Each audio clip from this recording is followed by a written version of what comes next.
Halo teman studiku, selamat datang di Studi CPNS. Pada video kali ini kita akan membahas mengenai tes wawasan kebangsaan, materi nasionalisme. Sebagaimana dalam Peraturan Menteri Pan-RB nomor 27 tahun 2021 menyebutkan bahwa salah satu materi yang diujikan dalam tes wawasan kebangsaan adalah materi nasionalisme.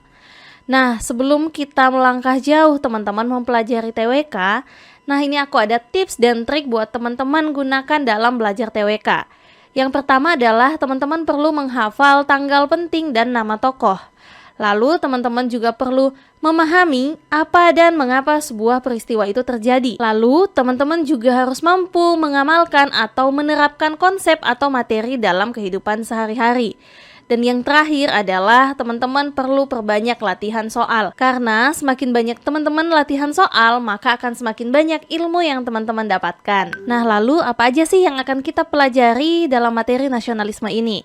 Jadi yang pertama adalah nasionalisme secara umum, kemudian bentuk nasionalisme, kemudian contoh sikap nasionalisme, sejarah nasionalisme dan perkembangannya di Indonesia, kemudian gerakan nasionalisme di Indonesia, Kongres Pemuda, istilah terkait nasionalisme, dan wawasan kebangsaan. Nah, jadi teman-teman, pertama kita perlu tahu dulu nih, nasionalisme itu apa sih? Nah, jadi ini ada beberapa pengertian nasionalisme dari beberapa tokoh dan dari beberapa sumber. Mari kita simak. Jadi yang pertama teman-teman ada dari Ernest Renan. Menurutnya, nasionalisme adalah suatu keinginan besar untuk mewujudkan persatuan dalam bernegara. Dengan adanya persatuan ini, maka kondisi negara akan menjadi kuat dan tidak mudah diguncang dengan masalah dari dalam maupun dari luar. Tanpa adanya sikap nasionalisme, maka persatuan negara tidak mungkin terwujud. Kemudian ada lagi nih, definisi nasionalisme, di mana nasionalisme adalah satu paham yang menciptakan dan mempertahankan kedaulatan sebuah negara dengan mewujudkan satu konsep identitas bersama untuk sekelompok manusia yang mempunyai tujuan atau cita-cita yang sama dalam mewujudkan kepentingan nasional. Dan nasionalisme juga rasa ingin mempertahankan negaranya, baik dari internal maupun eksternal. Kemudian ada lagi nih, teman-teman, di mana menyebutkan bahwa nasionalisme itu diartikan sebagai semangat atau ideologi yang mengedepankan kesetiaan terhadap negara, bangsa, dan tanah air, serta upaya untuk memperkuat persatuan dan kesatuan bangsa dengan menjunjung tinggi nilai-nilai kebangsaan. Nah, kemudian ada lagi nih, nasionalisme menurut KBBI, di mana menyebutkan bahwa nasionalisme adalah kesadaran keanggotaan dalam suatu bangsa yang secara potensial atau aktual bersama-sama mencapai, mempertahankan, dan mengabadikan identitas, integritas, kemakmuran, dan kekuatan bangsa itu. Nah, dari beberapa definisi ini teman-teman, bisa kita lihat bahwa ada beberapa kata yang sering muncul atau disebut dalam pengertian nasionalisme. Jadi ada kata persatuan, kemudian ada kata kesatuan, lalu ada kata identitas bersama atau identitas bangsa, kemudian ada nilai-nilai kebangsaan. Nah, jadi teman-teman, secara keseluruhan nasionalisme ini adalah adanya kesadaran akan bagian dari sebuah bangsa. Sehingga karena adanya kesadaran itu, maka muncullah keinginan untuk mempertahankan persatuan dan kesatuan bangsa melalui identitas bangsa. Nah, nasionalisme ini juga teman-teman seringkali disebut sebagai semangat kebangsaan dan adanya perasaan bangga menjadi bagian dari suatu bangsa dan rasa cinta pada bangsa sendiri. Nah, berdasarkan konsep tersebut, maka nasionalisme adalah adanya rasa bangga dan kesadaran diri bahwa kita bagian dari sebuah bangsa. Sehingga munculnya rasa cinta, keinginan, sikap, dan perilaku untuk mempertahankan identitas bangsa agar persatuan dan kesatuan dapat terjaga. Nah, lalu identitas bangsa ini apa teman-teman?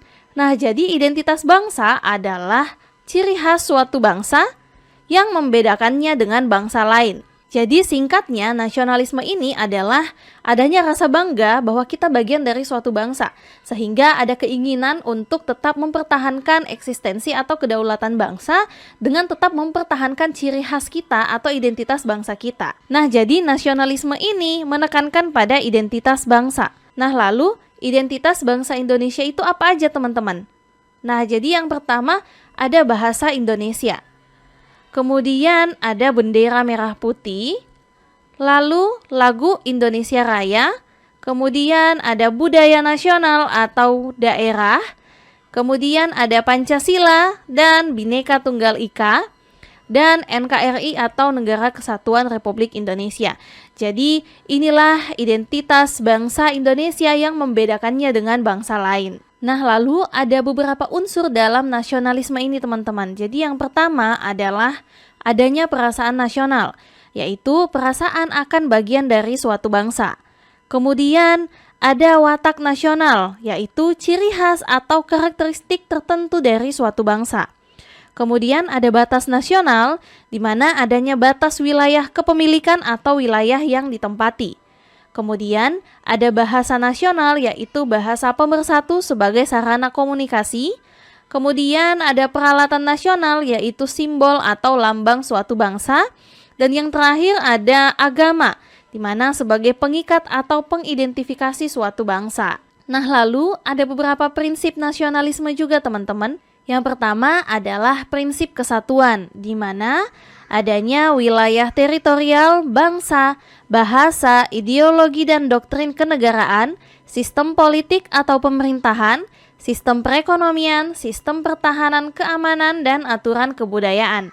Kemudian ada prinsip kebebasan, di mana adanya kebebasan dalam beragama, berbicara, berpendapat secara lisan maupun tulisan, serta dalam berkelompok dan berorganisasi. Kemudian ada prinsip demokrasi, di mana setiap warga negara itu memiliki kedudukan, hak, dan kewajiban yang sama, di mana perlu mengutamakan kepentingan bangsa dan negara. Kemudian ada prinsip kesamaan teman-teman, yaitu kita memiliki kesamaan dalam kedudukan hukum, hak, dan kewajiban.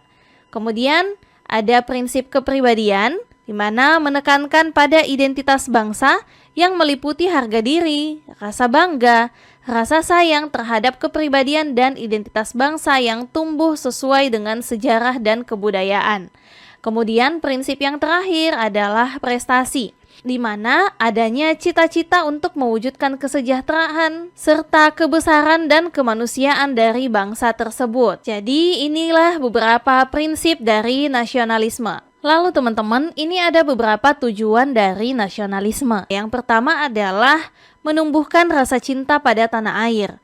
Kemudian menciptakan hubungan yang harmonis, lalu mempererat tali persaudaraan. Nah, nasionalisme juga tujuannya adalah untuk menghilangkan ekstremisme, menjamin kemauan dan kekuatan untuk mempertahankan bangsa dan negara, dan menumbuhkan semangat rela berkorban. Nah, jadi teman-teman, inilah beberapa hal yang ingin kita capai sebagai tujuan dari nasionalisme. Selamat datang di Studi CPNS. Pada video kali ini kita akan membahas mengenai bentuk nasionalisme. Jadi bentuk-bentuk nasionalisme ini ada beberapa ya teman-teman. Nah, yang pertama adalah nasionalisme kenegaraan, di mana nasionalisme ini menekankan persatuan pada identitas nasional secara inklusif atau lebih luas termasuk aspek etnis, agama, budaya, sejarah, bahasa, dan simbol yang mengikat suatu bangsa. Lalu ada nasionalisme agama, di mana nasionalisme ini menekankan persatuan pada identitas agama sebagai faktor penting dalam identitas nasional. Lalu teman-teman, ada nasionalisme etnis, di mana menekankan persatuan pada identitas etnis, di mana menjadi identitas bangsa yang dominan. Kelompok etnis ini dianggap sebagai dasar pembentukan negara. Lalu ada nasionalisme budaya juga teman-teman, di mana menekankan persatuan pada budaya, bahasa, tradisi, seni yang dianggap khas pada suatu bangsa sebagai identitas nasional. Nah, lalu ada nasionalisme kewarganegaraan juga teman-teman, di mana nasionalisme ini menekankan persatuan pada persamaan status sebagai warga dari suatu negara yang memiliki hak dan tanggung jawab bersama dalam berpartisipasi membangun negara.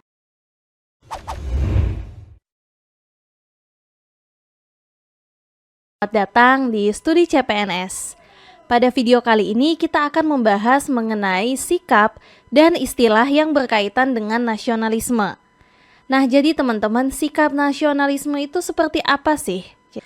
Jadi ini ada beberapa bentuk perilaku nasionalisme secara umum. Jadi yang pertama adalah mengikuti upacara bendera, lalu melestarikan kekayaan dan keberagaman budaya Indonesia, dan menaikkan bendera merah putih pada saat suasana kemerdekaan.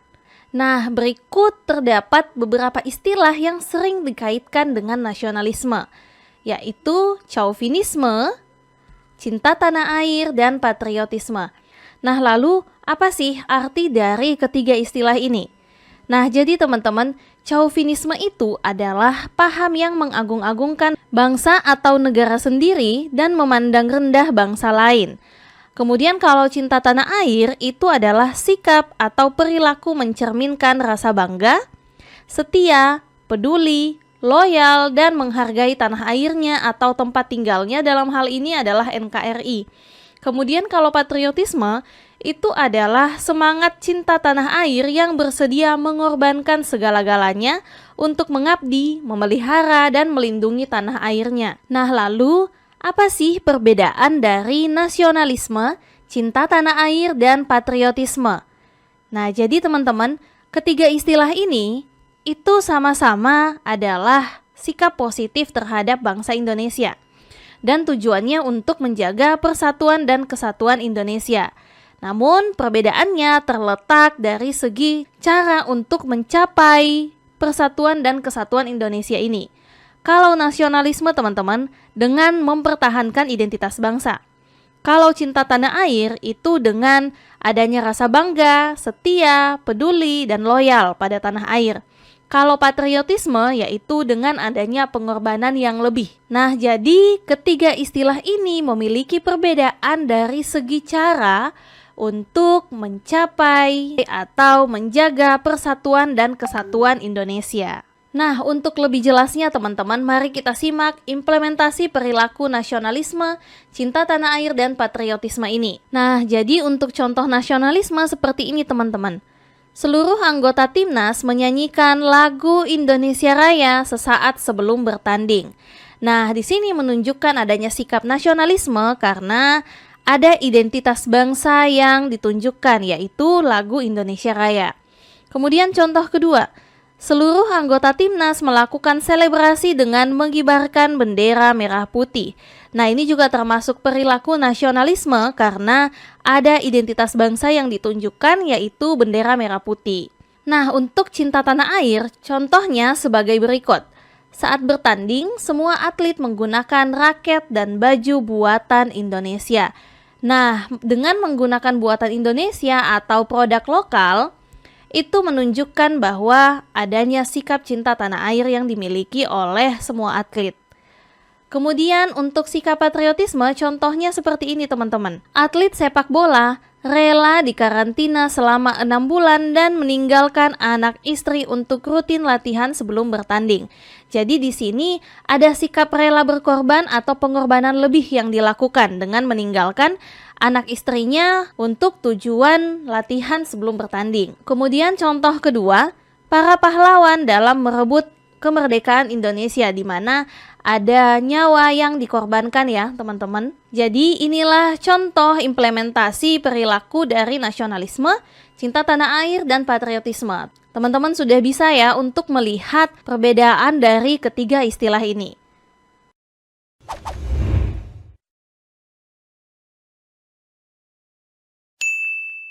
Studiku, selamat datang di Studi CPNS.